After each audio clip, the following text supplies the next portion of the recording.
Hello बच्चों, let's read the question first. Bacterial cells are made competent to take up alien DNA by treating with specific concentration of divalent cation, heat shock, incubating cells in hot calcium chloride solution और incubating cells with armed retrovirus.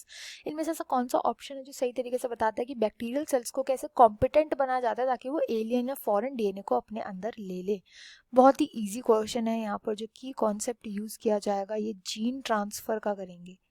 Gene transfer होता क्या है, जब अपना gene of interest insert कर देते हैं, gene of interest को इंसर्ट कर देते हैं एक पर्टिकुलर प्लाज्मिड के अंदर। अब हमारी ये दिक्कत होती है कि कैसे अब हम इस प्लाज्मिड को होस्ट सेल के अंदर लेकर के जाए, क्योंकि इस होस्ट सेल के पास जो यूजुअली बैक्टीरिया होता है इसके पास दो बैरियर होते हैं। एक तो इसकी सेल वॉल होती है, दूसरी इसकी सेल मेम्ब्रेन। सेल वॉल तो चलो एक बारी को हम मान ले फिर भी जाने दे इस प्लाज्मिड को, बट सेल मेम्ब्रेन तो बिल्कुल नहीं जाने देगी। तो अब कैसे इस जीन ऑफ इंटरेस्ट को होस्ट सेल के अंदर डाला जाए, इसी को बोलते हैं जीन ट्रांसफर। इसके वेरियस मेथड होते हैं। यहाँ पर हम एक मेथड को स्टडी करेंगे। इसमें क्या होता है, इसमें हम chilled calcium chloride that is CaCl2 को सबसे पहले डालते हैं होस्ट सेल के अंदर, होस्ट सेल एंड प्लाज्मिड के मिक्सचर के अंदर।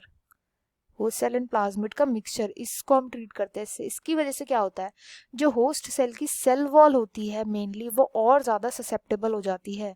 ससेप्टेबल होने की वजह से इजीली इनको पास थ्रू होने देती है, हमारे प्लाज्मिड को पास थ्रू होने देती है इजीली सेल वॉल के थ्रू।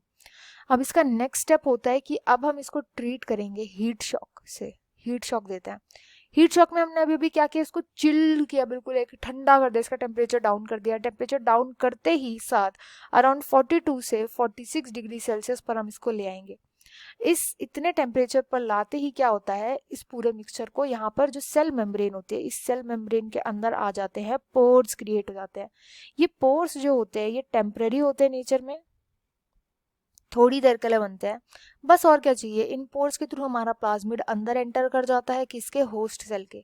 जैसे ही ये पोर्स यहाँ पे क्रिएट हो जाते हैं फटाफट से हमारा प्लाज्मिड अंदर चला जाता है। हम वापस इसको आइस से ट्रीट करते हैं। आइस से ट्रीट करने की वजह से क्या होता है, जो टेम्परेचर होता है, हमारा मोटिव ये होता है कि वापस से टेम्परेचर जो है वो नॉर्मलाइज हो जाए। नॉर्मल का मतलब होता है अराउंड 36 to 37 डिग्री सेल्सियस के अराउंड आते हैं, क्योंकि यहीं पे हमारे एंजाइम सबसे ज़्यादा एक्टिवेटेड होते हैं, सबसे ज़्यादा एक्टिव होते हैं। जैसे ये टेम्परेचर जाता है तो हमारी सेल मेम्ब्रेन जो होती है उसके पोर्स भी जो होते हैं वो वापस से बंद हो जाते हैं, तो सेल मेम्ब्रेन के पोर्स भी क्लोज हो जाते हैं। एंड इस पूरे मेथड को अब हम बोलते हैं हीट शॉक। तो यहाँ पर जो राइट आंसर हो जाएगा वो होगा हीट शॉक के थ्रू हम ससेप्टेबल बना सकते हैं, कॉम्पिटेंट बना सकते हैं बैक्टीरिया की सेल्स को, ताकि वो हमारा एलियन डीएनए ले ले। I hope you understood well. Best of luck and thank you.